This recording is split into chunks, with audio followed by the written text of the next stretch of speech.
Bueno, después de unas vacaciones llenas de vicisitudes, volvemos a este espacio de dar vuelta al viento. Hoy, como nunca, es importante, necesaria la reflexión, el conocimiento y la reflexión sobre la Guerra del Paraguay, tema que habíamos empezado anteriormente.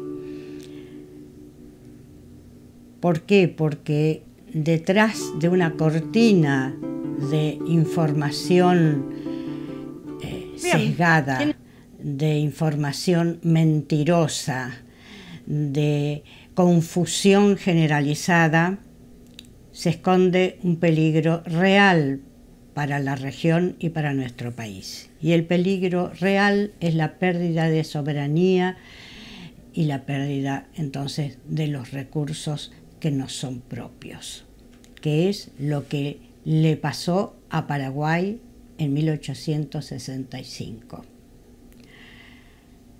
Con esta introducción no quiero provocar problemas entre paraguayos, brasileños, uruguayos, argentinos. Justamente la aclaración de esta guerra serviría o servirá para que estos países hermanos dejen de ser sometidos por una política que responde a intereses transnacionales. Todos los argentinos debemos hoy día reflexionar al respecto. ¿Dónde estamos parados? ¿Y a quién escuchamos? Muy bien. Habíamos hablado de Brasil, del surgimiento de esta colonia portuguesa. Habíamos hablado del Tratado de Tordesillas, que dividía las posesiones portuguesas y las posesiones españolas en la conquista de estos territorios por ambos países. Y habíamos visto que la línea de Tordesillas dejaba un territorio pequeño para el Imperio portugués. Todo este territorio que hoy es Brasil fue producto del avance del Imperio portugués sobre las posesiones españolas. Ya hemos visto cómo detrás del Imperio portugués se movían los intereses de la creciente potencia a nivel mundial que fue Inglaterra en aquellos tiempos y que sigue actuando como potencia. El pueblo paraguayo peleó por lo suyo y sobre la telaraña que se tendió antes, durante y después de la guerra hasta nuestros días sobre ese hecho, para ocultar los verdaderos fines de esa guerra, León Pomer investigó a fondo los intereses que se movieron detrás de esta guerra y escribió un libro importantísimo que se llama La Guerra del Paraguay, Gran Negocio, donde desnuda con cifras, con demostraciones, la participación de Inglaterra en ese conflicto y la política del imperio brasileño en ese tiempo. También la política de Mitre. Mitre llevó a nuestro país a esa guerra en aras del libre cambio, o sea, en aras del comercio de las grandes potencias que penetrando en estos países no industrializados impedían su industrialización y su progreso, porque además los condenaban a la provisión de materias primas baratas a esas potencias. Vamos ahora a ver qué era el Paraguay. ¿Qué tipo de país era Paraguay en ese tiempo? ¿Por qué el imperio brasileño y la Argentina de Mitre se aliaron para destruir prácticamente el Paraguay y su soberanía en aras de la libre navegación de los ríos y el libre cambio para las potencias extranjeras. ¿Qué era el Paraguay? Fue una parte del Virreinato del Río de la Plata y al estallar la Revolución de Mayo, en 1811, la primera junta envía un señor, tal Espíndola, para conversar con el gobierno español de Paraguay, con vistas también a ver si este gobierno y los paraguayos nativos podían incorporarse a la Revolución de Mayo, obviamente.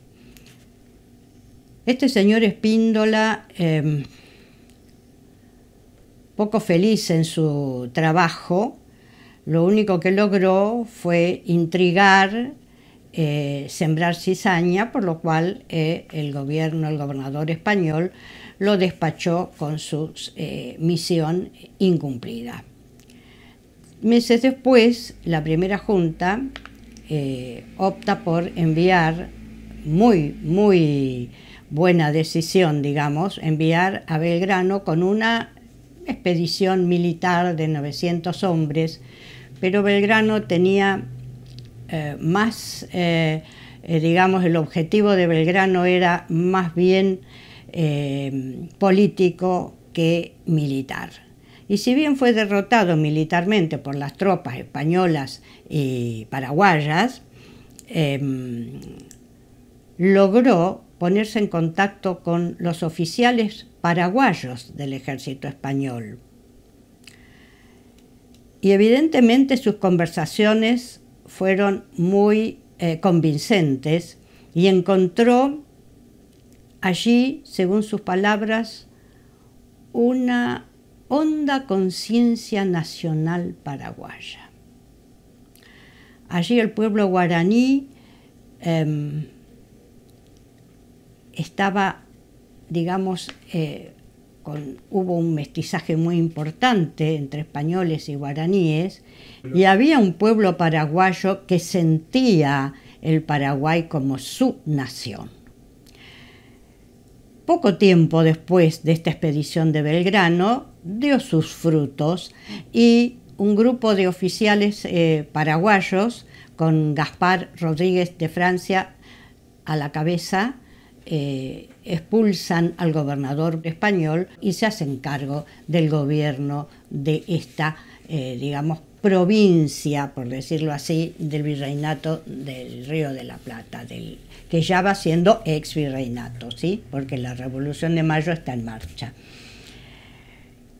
Este gobierno del Paraguay, este primer gobierno del Paraguay, no tiene buenas relaciones con el gobierno de Buenos Aires, porque ya desde antes de su instalación, Buenos Aires interfirió en la navegación de los buques paraguayos por los ríos, cerró puertos, prohibió el comercio con el Paraguay, medidas que no eran conducentes a atraer al Paraguay a la Revolución de Mayo, sino justamente al revés.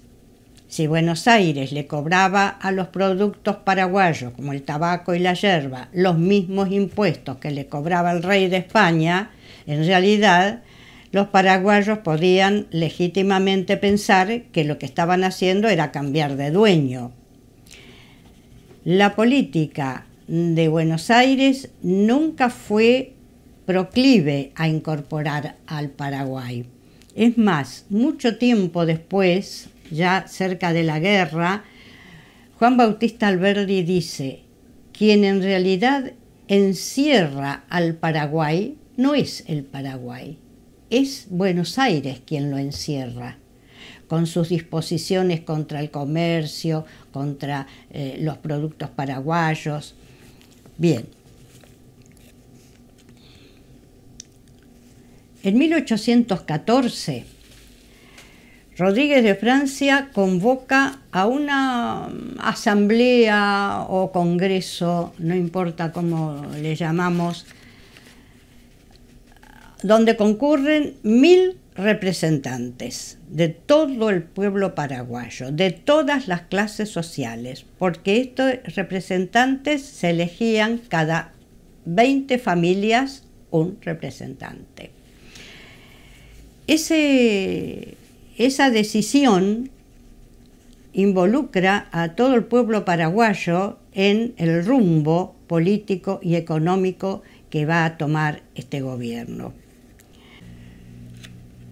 Rodríguez de Francia va a instaurar una dictadura sobre la contrarrevolución españolista, porque no es que no la hubo. Los españoles no entregaron el poder tranquilamente. Ahora, con mano dura, aplicando medidas sobre la fracción españolista, pero no violencia sobre el pueblo paraguayo, Rodríguez de Francia pudo mantener la independencia de su región. Ahora bien, ¿cómo hizo? ¿Qué tipo de país organizó este gobierno? Y tenemos que decir que bastante parecido a las ideas económicas y políticas que tenía Belgrano. Evidentemente, aquí vemos varias de los sueños de Belgrano concretados en este Paraguay que están haciendo. Por ejemplo, Rodríguez de Francia confisca tierras a los más ricos terratenientes y las distribuye entre las familias guaraníes con un sistema de usufructo de la tierra a perpetuidad. O sea, que cada familia vivía, producía y sus descendientes seguían viviendo y produciendo en la misma tierra. Estas fueron las llamadas chacras de la patria, con las cuales el gobierno paraguayo obtenía rentas y daba trabajo a familias guaraníes y sobre todo evitaba la formación de grandes extensiones de tierra y la explotación del pueblo paraguayo. Se apoyó fundamentalmente en un artesanado urbano que favorecía con medidas a propósito, y sobre esta clase media rural que también existía, más todo lo que significaban estas chacras de la patria, las cuales también producían elementos para la defensa del país. Cuestiones que también usaba Rodríguez de Francia para castigar a los intentos de los españolistas de recobrar el poder, porque el castigo tenía que ver con la defensa del país. Por ejemplo, los terratenientes tenían que entregar al gobierno determinada cantidad de uniformes militares tejidos con algodón nacional. El tejido tenía que ser nacional. Lo que empujaba era la producción nacional.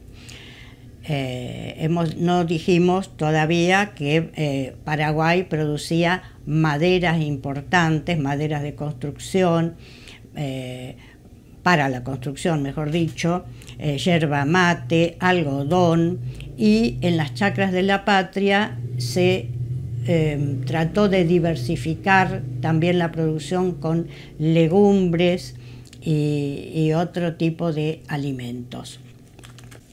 El gobierno paraguayo también intentó comerciar con Inglaterra, ya que con sus vecinos no se llevaba tan bien, pero sobre la base de la independencia económica y la soberanía.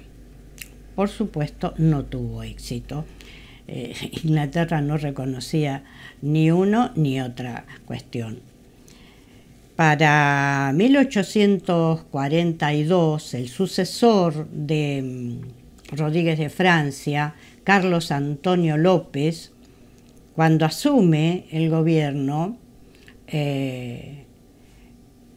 organiza el país sobre una constitución, hay un congreso, pero sigue y profundiza el rumbo económico y político de Rodríguez de Francia.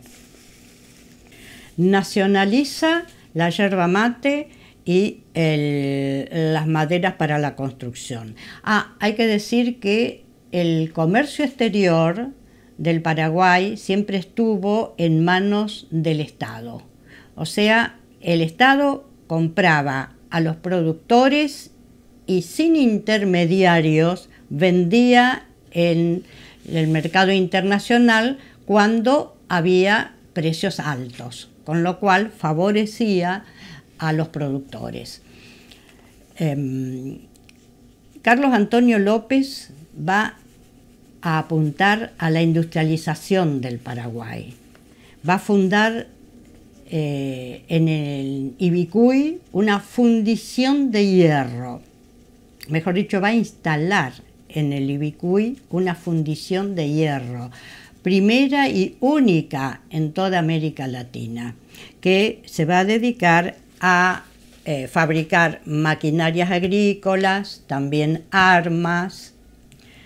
El Paraguay va a construir su propia flota fluvial, va a construir su propia flota naval, va a instalar primer ferrocarril en América Latina y el telégrafo. Cuando, en nuestro país esto todavía estaba en ciernes. ¿Qué es lo que está mal en el Paraguay para los paraguayos? Evidentemente hay un sistema económico bastante justo, un sistema social que implica también que 150.000 alumnos, dirigidos los maestros por un maestro argentino, aprenden a leer y escribir. En nuestro país, en ese tiempo, todavía esto no existe. Muy bien, ¿qué es lo que está mal? Y está mal que el Paraguay tiene una política de comercio estrictamente proteccionista. O sea, protege sus productos y no deja entrar a productos extranjeros que puedan competir con los que se producen allí. Sí pueden entrar los productos que Paraguay no puede producir. O sea, es una ley proteccionista parecida a la que se trató de instalar Rosas en 1836, que no funcionó porque tampoco hubo demasiada voluntad, o estuvieron los bloqueos francés y anglo-francés, precisamente por esta ley. Y el Paraguay tiene esta ley y la hace cumplir, diríamos popularmente, a rajatabla. Por lo tanto, Inglaterra, que ya vimos que estaba detrás de todos los avances para la libre navegación de los ríos y el libre cambio, estaba detrás del imperio brasileño. En aquel momento no se veía la política de los embajadores ingleses en el país. No había ingleses en Paraguay. Cosa extraña porque tanto en Brasil como en Uruguay, en Montevideo sobre todo, Buenos Aires sobre todo, había cantidad de comerciantes y gestores y administradores ingleses. Bien, ¿qué pasa en la República Argentina?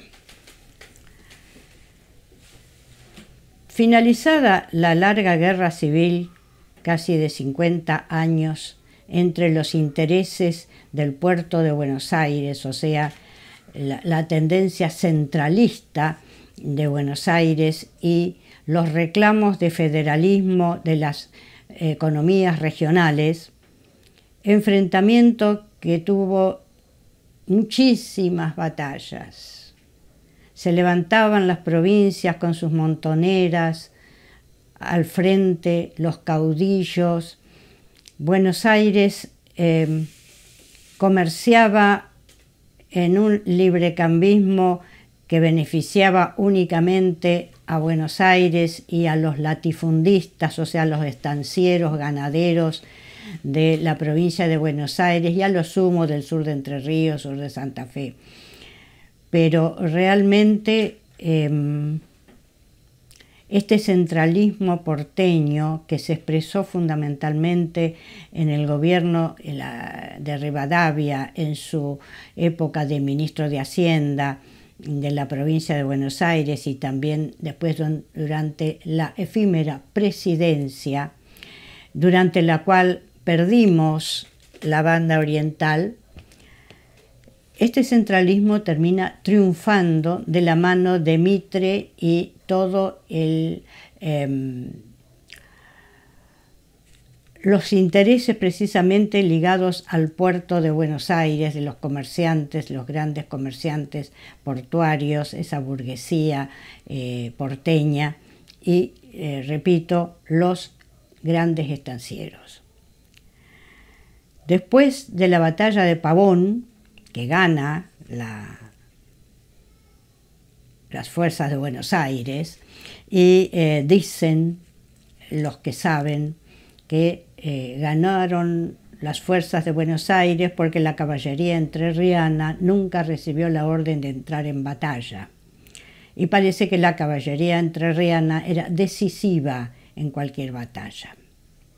Esto termina con ese periodo de 9 años durante el cual tuvimos dos países, por decirlo así, la Confederación Argentina con todo el interior y la provincia de Buenos Aires formando el Estado de Buenos Aires, que va de 1852, cuando un golpe de Estado durante la presidencia de Urquiza separa la provincia de Buenos Aires del resto de la Confederación.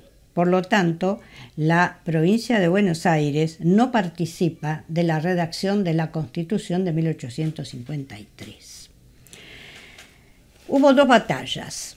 La batalla de Cepeda, 1859, que gana la Confederación, pero Buenos Aires, se establece el pacto famoso de San José de Flores, por el cual Buenos Aires se va a prestar a revisar la Constitución y proponer las reformas que considere necesarias para su posterior reincorporación a la Confederación. Finalmente, esto no sucede, los intereses de Buenos Aires siguen pesando y se va a una segunda batalla que es Pavón, donde no, como dije antes, no va a intervenir la caballería entrerriana y salen victoriosas las fuerzas de Buenos Aires. Por lo tanto, es desde el centralismo porteño desde donde se va a dar la famosa Organización Nacional. En 1862, ya revisada la Constitución, ya incorporada definitivamente Buenos Aires a la Confederación, se llama a elecciones. No pensemos en elecciones limpias. Hasta 1912, todas las elecciones fueron con prácticas fraudulentas y violentas. Pero bueno, es electo presidente el general Mitre y vicepresidente Marcos Paz. Mitre se va a dedicar a instaurar en economía el libre comercio, la libre navegación de los ríos interiores, o sea, todo aquello por lo cual venían bregando las potencias, Inglaterra, Francia, etc. Y con respecto al resto del país, se va a dedicar a pacificar el país, o sea, a terminar con los últimos levantamientos del interior contra la política centralista de Buenos Aires. Y podemos poner como ejemplo a la lucha contra el Chacho Peñalosa, por ejemplo. Toda esta campaña contra los levantamientos de las provincias está a cargo de Sarmiento.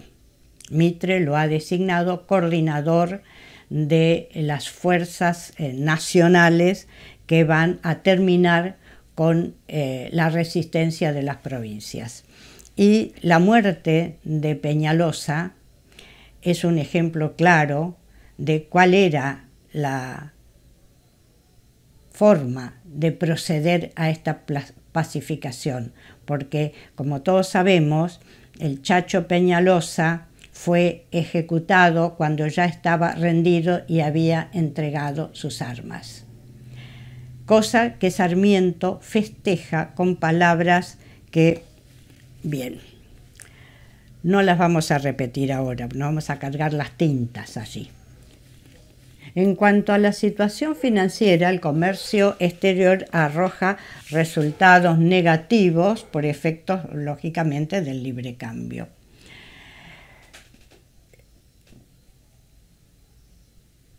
Y tenemos pendiente los pagos del empréstito Baring.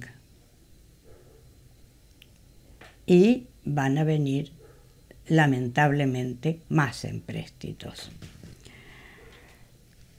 Durante la presidencia de Mitre también se funda la Sociedad Rural Argentina, aparecen diarios importantes como La Nación Argentina, antecesor del hoy La Nación, el diario Los Debates, allí escribían Sarmiento y Mitre, por supuesto, y Sarmiento en 1863 ya hablaba de que en algún día los países vecinos del Paraguay tendrían que terminar con esa dictadura paraguaya que oprimía al pueblo paraguayo. En realidad, Sarmiento había pasado por el Paraguay rumbo a Brasil y no vio nada del progreso del Paraguay, solo opinó que pobre Brasil que no podía sacar sus productos de yerba y madera por el Paraguay.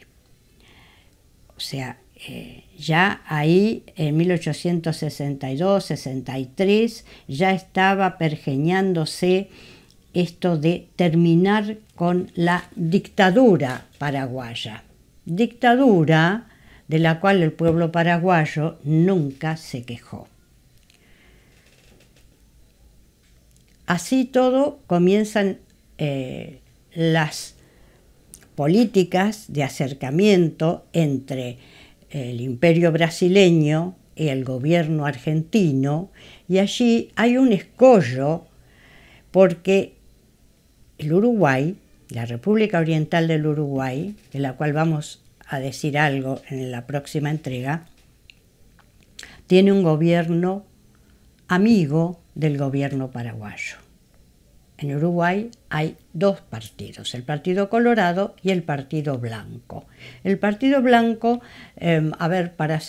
sería como los federales en la Argentina y el Partido Colorado como los unitarios en la Argentina. Y allí hay permanentes conflictos también. El pobre Artigas ha sido derrotado ya hace mucho, en 1820. No nos olvidemos que Brasil, el imperio brasileño, había invadido la banda oriental y se había apoderado de ella, convirtiéndola en una provincia, en la provincia cisplatina, y que en 1825 empezó una guerra con argentinos y orientales para la recuperación de la banda oriental para las Provincias Unidas del Río de la Plata, a las cuales siempre había pertenecido, pero que finalmente, ya lo vimos, terminó con la independencia del Uruguay, cosa que benefició a los comerciantes ingleses del puerto de Montevideo. Muy bien. Comienzan entonces, durante el gobierno de Mitre, el acercamiento entre el imperio brasileño y su política de acercarse y, si es posible, ubicarse en el Río de la Plata, en las orillas de ese Río de la Plata, que permite la entrada hasta muy adentro del continente, que permitiría también la salida de productos brasileños e ingleses, por supuesto, por los ríos Paraná y Uruguay hacia el Atlántico. Esto lo vamos a ver en una próxima entrega, cómo se pergeña la famosa triple alianza entre Brasil, Argentina y arrastran al pobre Uruguay a esa alianza. Hasta la próxima.